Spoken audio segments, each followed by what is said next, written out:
से जिम में मर गया या जिम के अंदर हार्ट अटैक हो गया, उसकी गलती नहीं। Every single cancer starts from extra calories and fat in the liver. 2 चम्मच चीनी 1 चम्मच तेल के बराबर। 1 चम्मच चीनी में लगभग 20 से 25 कैलोरीज हैं और आपने अगर दिन में 10 चम्मच चीनी ली तो क्या होगा?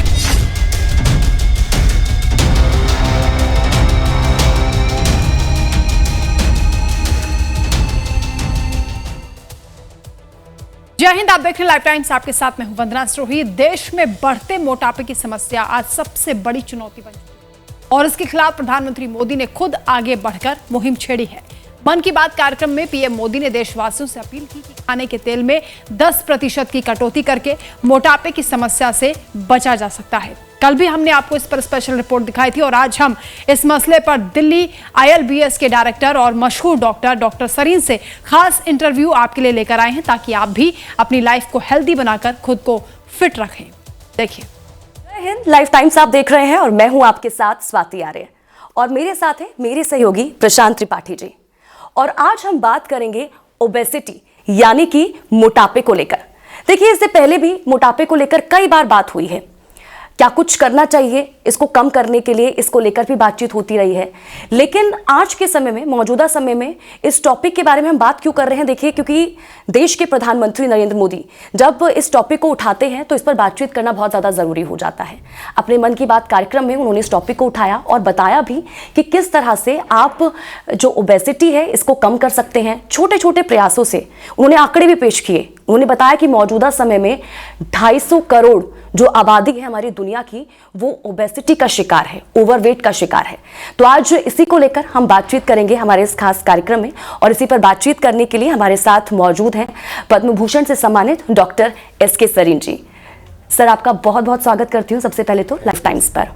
और सर, क्योंकि ओबेसिटी एक ऐसा टॉपिक है, क्योंकि जैसे मैंने पहले ही जिक्र किया कि इस पर बातचीत तो बहुत पहले से होती रही है और लेकिन जब प्रधानमंत्री नरेंद्र मोदी इसके बारे में बात करते हैं और वो ये भी कहते हैं कि किस तरह से आप हर महीने 10% जो ऑयल है जो आप खाने में अपने घर में इस्तेमाल करते हैं, खाने में उसका कम कंजप्शन करेंगे, कम इस्तेमाल करेंगे तो आप अब इससे बाहर निकल सकते हैं, यानी कि मोटापा घटाया जा सकता है। लेकिन आज के समय में ओबेसिटी की जब हम बात करें तो ये कितना ज़रूरी हो जाता है और कितना बड़ा इशू हो जाता है ये? देखिए, पहली बात, आपने इस मुद्दे को उठाया स्वाति और आपके चैनल ने, तो बहुत अच्छा काम है।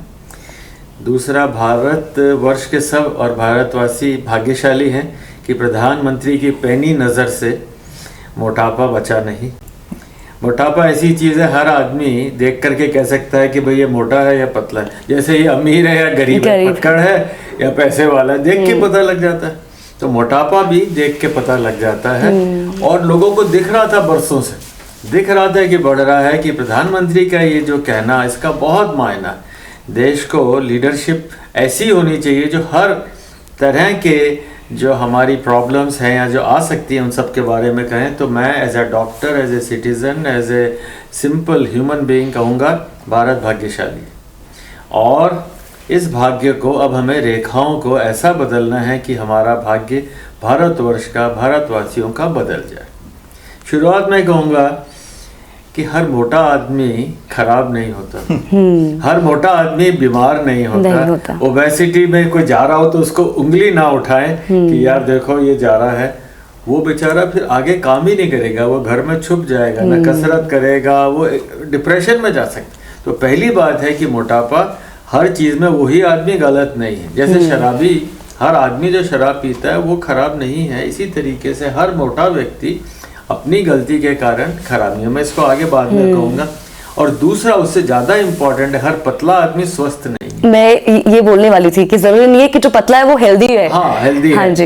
तो हर मोटा बीमार नहीं है या बुरा नहीं है या अपनी कारण से मोटा नहीं हुआ है, और हर पतला आदमी स्वस्थ नहीं है। इससे अगर हम शुरुआत करें तो मुझे लगता है कि भारत बराबर में आ जाएगा, लोग दुखी नहीं होंगे। सर, उसमें उन्होंने जो जिक्र किया है वो ये कि तेल की मात्रा खाने में जब ज़्यादा इस्तेमाल की जाती है तो मोटापा बढ़ता है। तो क्या ये सच है कि आप तेल अगर ज़्यादा इस्तेमाल करते हैं तो मोटापे की तरफ जाते हैं? इसमें कोई गलत नहीं कहा उन्होंने, पर मैं आपको सिंपल भाषा में समझाऊं। 1 ग्राम चीनी, 1 चम्मच में 5 ग्राम होता है, तो अगर आप 1 ग्राम चीनी लें तो उससे 4 कैलोरी मिलती है, और 1 ग्राम फैट लें तो 9 कैलोरी मिलती है। तो अगर आपने 5 ग्राम ऑयल लिया तो आपको 45 कैलोरी शरीर में ऐड हो गई। पर ये सोचिए कि अगर 2 चम्मच चीनी ले ली तो बात बराबर हो गई। पर चूंकि ऑयल का मोटापे से साथ साथ का रिश्ता है, इसलिए प्रधानमंत्री जी ने बहुत इंपॉर्टेंट कहा कि 10% ऑयल कम करेंगे। मतलब अगर आप 4 चम्मच ऑयल ले रहे थे उसको कम करेंगे तो हो सकता है कि 50 कैलोरीज आपकी कम हो जाए। पर मैं साथ में ये भी कहूँगा कि चीनी के बारे में, शुगर के बारे में भी उतना ही समझे। 2 चम्मच चीनी 1 चम्मच तेल के बराबर है। मतलब कि सिर्फ तेल ही नहीं, तेल के साथ साथ चीनी भी कम, शुगर की चीजें भी कम करें तो बहुत फायदा है। तेल चीनी के अलावा और भी कुछ चीजें हैं जो हम इस्तेमाल करें तो पहले मोटापे को समझे कि मोटापा होता क्या है, क्यों होता है, तब हम उसके इलाज की तरफ आगे बढ़े। क्यों स्वाति? बिल्कुल। लेकिन सर, क्योंकि प्रधानमंत्री नरेंद्र मोदी ने ये भी कहा कि आज हर 8 में से 1 व्यक्ति मोटा ही है, मोटापे का शिकार है। लेकिन जब हम यहाँ पर शुगर की बात करते हैं, ऐसे घर, क्योंकि इंडियंस में जब हम इंडिया की बात करते हैं, बहुत सारी फैमिली है जिनकी शुरुआती चाय से होती है। उनको चाय में मीठा ज़रूर चाहिए, उनकी शुरुआत होती है चाय के बाद उन्हें पराठे ज़रूर चाहिए। तो कैसे तेल को कम करें? अच्छा, सिर्फ तेल नहीं, उनको तेल का पराठा तो चाहिए, उनको बटर भी चाहिए, साथ में उन्हें मक्खन भी चाहिए। तो कैसे ये किया जा सकता है? देखिए, क्या चाहिए और क्या होना चाहिए, दोनों में बहुत अंतर है। What you want and what you should. तो मैं उसमें तो कोई आप लोगों की जिंदगी खराब नहीं करना चाहूंगा, पर हाँ, अगर आप कमाते हैं तो खर्चा करें, नहीं तो वो इनकम टैक्स वाले रेट डाल देते हैं।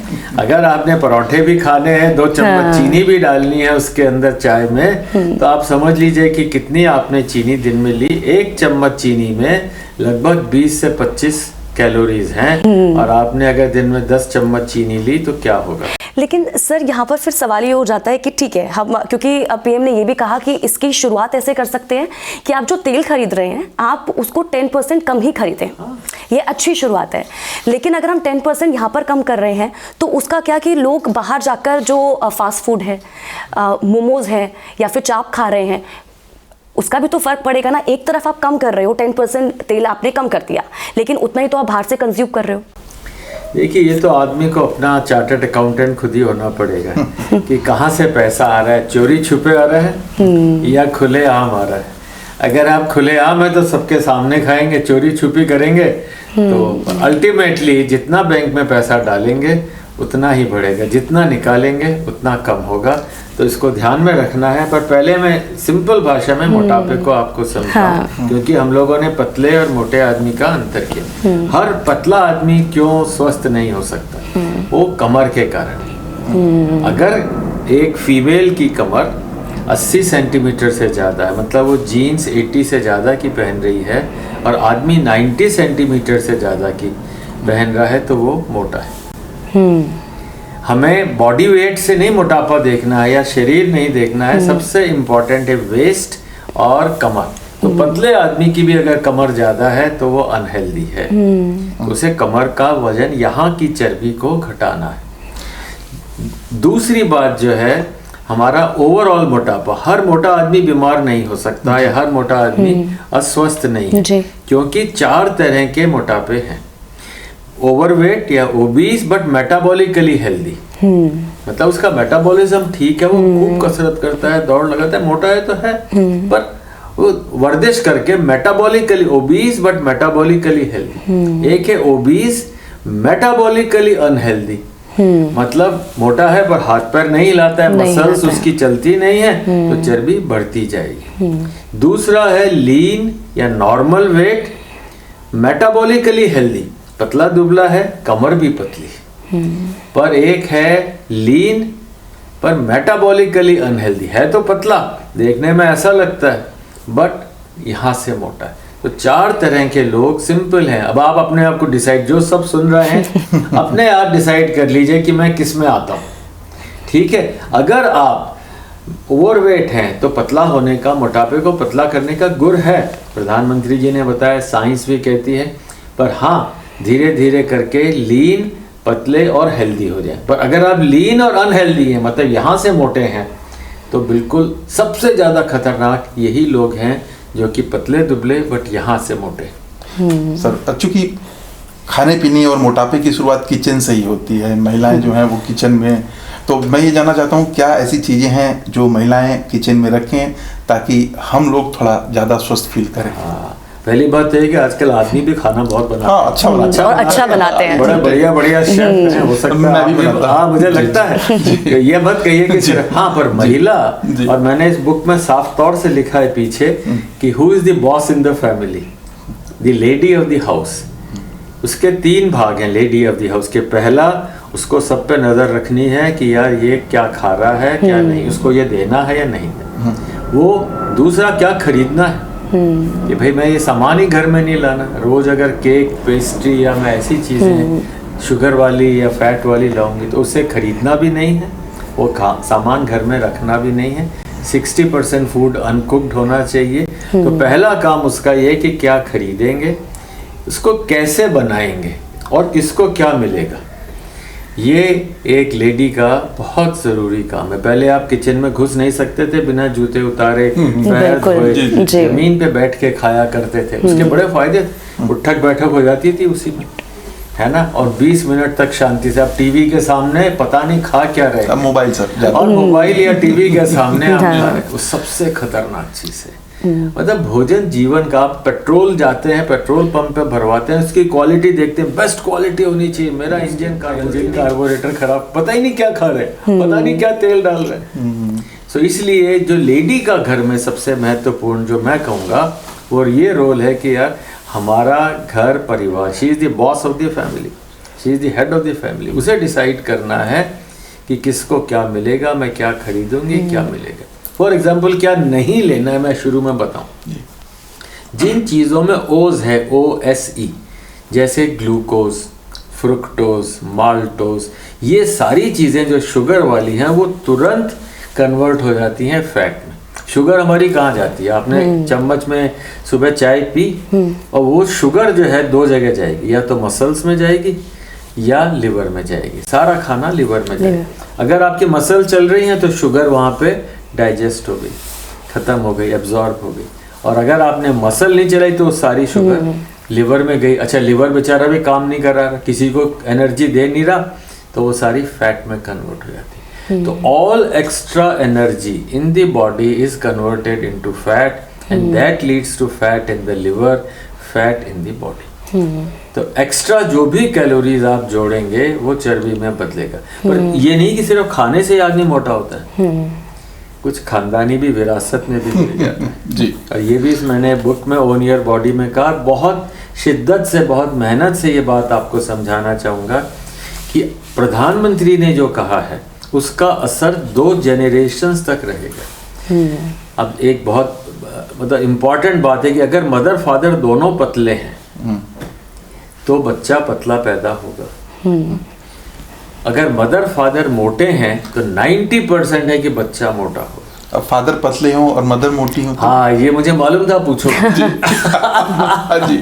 तो कम से कम 60% चांस है कि बच्चा भी मोटा होगा। और अगर मदर मोटी है और फादर पतले हैं तो फिर भी 70-80% चांस है कि बच्चा मोटा पैदा होगा। ऐसे पेरेंट्स के लिए पेरेंटिंग की कोई क्लास ही नहीं, उनको पता ही नहीं है कि यार बच्चों को बड़ा कैसा करें। सबसे इम्पॉर्टेंट है कि मदर को प्रेगनेंसी में ओवरवेट नहीं होना। अगर मदर ओवरवेट है तो उसको ये ध्यान रखना है कि मैं अंडरवेट नॉर्मल वेट बच्चा रखूं, क्योंकि उसके जीन्स वैसे ही होंगे। वो बच्चा थोड़ा सा खाएगा और मोटा हो जाएगा। जिसे कहते हैं पानी घी की तरह लगता है, वही बच्चे का हाल होगा। बच्चे की गलती नहीं है, because he is born with this genes. वो बेचारा ये थोड़ी कहेगा कि यार मुझे क्यों पैदा किया, पहले तुम पतले होते, फादर से मदर से कहते। तो इसलिए बड़ा ज़रूरी है कि हम बच्चे को, जिनके पेरेंट्स मोटे हैं या ओवरवेट हैं, कि बच्चे को हेल्दी रखें। उनकी जिम्मेदारी है, ये उनके लिए मैंडेट है कि अपने बच्चे को बिगाड़े नहीं। और हाँ, बच्चे के लिए बहुत ज़रूरी है पेरेंटिंग में कि बच्चे को खिलाए नहीं। बच्चे को खाने के लिए वो कहे कि खाने का टाइम है, अब खाना मिलेगा, इसके अलावा।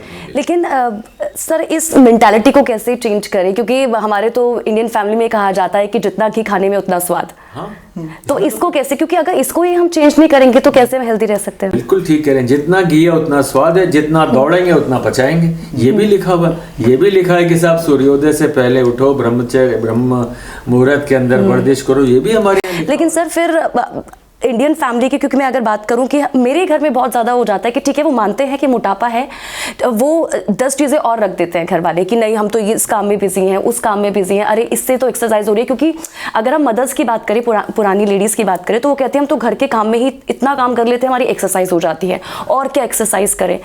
बहुत अच्छा सवाल है। एक्सरसाइज का मायना नहीं पता। एक्सरसाइज का मतलब है कि जब पसीना आना शुरू हो उसके 30 मिनट तक, घर का काम नहीं, वॉकिंग नहीं, walking is not an exercise. जब पसीना आने तब तक वार्म अप है। आप बोल साहब मैं 1 घंटा 4 किलोमीटर के हिसाब रोज सैर करता हूँ, पर वो आप सैर करने गए, आप एक्सरसाइज के मकसद से जाएंगे। तो आप जब पसीना आना शुरू करें तब घड़ी देखिए, उसके बाद 30 मिनट आप अगर करें। पसीना नहीं बहाया तो शरीर में कहाँ जान आई। सर चूंकि अभी हम तेल की थोड़ी बात कर लेते हैं स्वाति, मैं ये कह रहा था सर कि घी तो हम खा लेते हैं, उसको सभी लोग कहते हैं कि बहुत अच्छा होता है, लेकिन वो जो तेल अलग अलग तरह के आने लगे हैं, तो कौन सा तेल अच्छा कौन सा बुरा, हम कैसे डिसाइड करें? ये तो पेट्रोल पंप पे आप जाते हैं, डिसाइड करते हैं जी। यार ये पेट्रोल अच्छा है, इसकी ये क्वालिटी है, ये यूरोपियन इंडेक्स। लोग पढ़ते नहीं है, सिर्फ सुनते हैं। जी। कितने लोगों ने पढ़ा होगा कि कौन सा तेल अच्छा है? नहीं पढ़ा। मेरे विचार से सबसे बढ़िया मक्खन, इसके बाद में घी, और उसके बाद में मस्टर्ड ऑयल या सरसों का तेल। वैसे सनफ्लावर के ऑयल के भी बहुत गुण ही गुण हैं, पर हम तेल क्यों खाएं जब अच्छा घी मिलता है? पर उसे पचाना जरूरी है। और मैं कहूँगा कि जो तेल दोबारा से यूज हो रहा हो, एक बार फ्राई किया फिर रीफ्राई, वो तो बिल्कुल आसपास भी नहीं जाना उसके।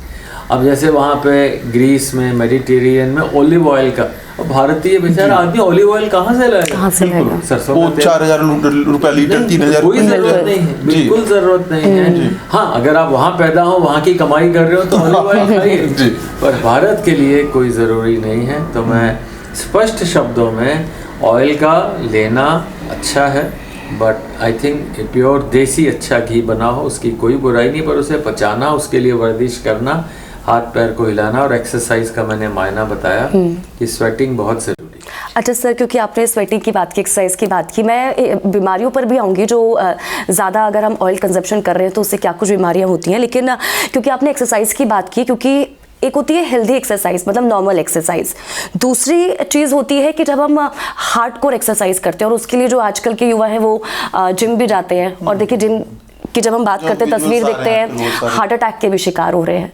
तो कौन सी एक्सरसाइज प्रेफर करें?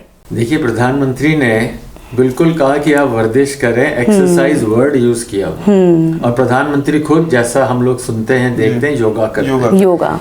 योगा में कोई बुराई नहीं है, पर वो योगा जिससे कि आपका 1-1.5 घंटे में शरीर की एनर्जी भी खर्च हो, उसमें बुराई नहीं है। पर हाँ, जिम जाने में फायदे ही फायदे हैं। पर जैसे वो योगा होता था कि आप 2 हाथ रखें, शीर्षासन करें, 2 हाथ पे पूरे शरीर को, उसमें ताकत चाहिए, उसमें कोर, एब्डोमेन का जो कोर है वो बहुत मजबूत होना चाहिए। वो हम लोग नहीं करते हैं। हम योगा करते हैं, जरा सा एक पैर इधर हिला लिया, वो उधर हिला लिया, that is not yoga. Yoga is actually very very important, but I would say resistance exercises जो आप सिंपल बैंड से कर सकते हैं, कहीं बाहर खर्चे की ज़रूरत नहीं, और अगर जिम में जाते हैं तो बहुत अच्छा है। पर हाँ, जो यंग लोग एक्स्ट्रा जो मेहनत करके करते हैं, मैं चाहूँगा कि वो पहले फैमिली हिस्ट्री ज़रूर चेक करें। अगर उनके पेरेंट्स में diabetes, blood pressure, heart disease, kidney disease, कोई भी ऐसी मेजर मेटाबॉलिक डिजीज़ है, या उनके पेरेंट्स में मोटापा था, ऐसे पेरेंट्स के बच्चों को एक बार हेल्थ चेकअप पूरा करा लेना चाहिए। फिर वो कहते हैं जिम में मर गया या जिम के अंदर हार्ट अटैक हो गया, उसकी गलती नहीं, उसने उस लेवल तक गाड़ी चला ली जिस लेवल तक कि उसकी बॉडी बनी नहीं था, वो पतला दुबला। हम लोग कहते हैं 25 साल का था, उसको बीपी हो गया। क्यों बीपी हुआ ये नहीं पूछा। बीपी इसलिए हुआ कि he was born from the family of parents who had this disease, blood pressure, obesity. तो जब से वो पैदा हुआ तब से वो जीन्स चल रहे थे। तो इसकी सिंपल भाषा में, अगर लिवर में एक्स्ट्रा फैट होती है, वो फैट शरीर में जाती है। लिवर में 5% फैट होनी चाहिए। 100 ग्राम का अगर पूरा हमारा 1500 ग्राम का लीवर है तो 75 ग्राम फैट हो सकती है। उससे ज़्यादा होगी, 10% हुई तो वो फैट पूरी बॉडी में सर्कुलेट होती है। आपने टेस्ट कराया, मालूम पड़ा कोलेस्ट्रॉल हाई है, पर ये नहीं पूछा कहाँ से आया। वो कोलेस्ट्रॉल लिवर से आया, वही कोलेस्ट्रॉल आर्टरीज पे जमा होता है, ब्लड प्रेशर हो जाता है, वही हार्ट अटैक का कारण है, वही डायबिटीज़ का कारण है। तो इसलिए अगर किसी परिवार में ये सारी चीज़ें खानदानी विरासत में मिली तो ऐसे बच्चों का टेस्ट जरूर करना चाहिए। बल्कि मैं कहूँगा कि 12 साल की उम्र तक हर बच्चे का हेल्थ टेस्ट हो जाना चाहिए।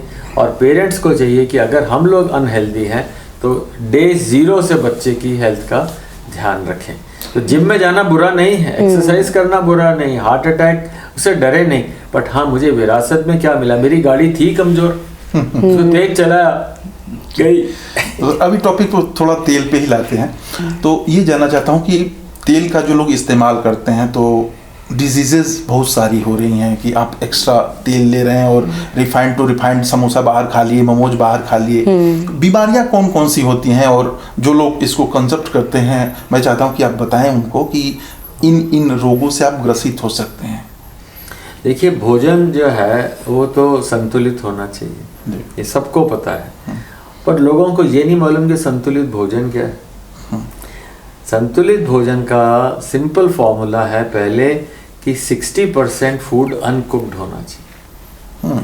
हम लोग 95% कुक्ड फूड खाते हैं, रोटी भी है, ब्रेड भी है, समोसा भी है, गुलाब जामुन भी है, but hardly any salad is given. और फ्रूट्स भी वो खाते हैं जिनमें शुगर बहुत ज़्यादा है, मीठे होते हैं, इसलिए वही चीज़ें खाते हैं, अंगूर है, ये है। तो पहली बात तो संतुलित खाना, अगर आप संतुलित नहीं खाएंगे तो बीमारियां होंगी। गलत पेट्रोल डालेंगे तो गाड़ी का इंजन जाएगा ही जाएगा। तो मैं कहूँगा कि अगर ज़्यादा आपने तेल की चीज़ें ली और उसके हिसाब से वर्जिश नहीं की तो बीमारियां हो सकती हैं। जो भी आप खाते हैं वो आप नहीं खाते, आपके बैक्टीरिया पेट के होते हैं, वो धीरे धीरे अंदर उसको एब्जॉर्ब करते हैं। फॉर एग्जांपल समोसा लें, उसमें 300 कैलोरीज के आसपास है। बड़ा रसगुल्ला या गुलाब जामुन, उसमें 300 कैलोरीज है। आइसक्रीम का एक कोन, डबल कोन की नहीं, एक कोन लिया उसमें 300 कैलोरीज आ गई। तो अगर आप खाते टाइम एक बार माइंड सेट कर लें कि यार पेट्रोल कितना भराना है, 100 रुपए का भराना है या ओवरफ्लो कराना है टैंक, तो आप हर बार टैंक को ओवरफ्लो करेंगे तो क्या होगा। This is what the way people are eating without knowing कि यार मेरी पूरे दिन की कैलोरीज 1400 होनी चाहिए और हर रोज में 2400 calories. Every single cancer starts from extra calories and fat in the liver. 2 चम्मच चीनी 1 चम्मच तेल के बराबर है। 1 चम्मच चीनी में लगभग 20 से 25 कैलोरीज हैं और आपने अगर दिन में 10 चम्मच चीनी ली तो क्या होगा।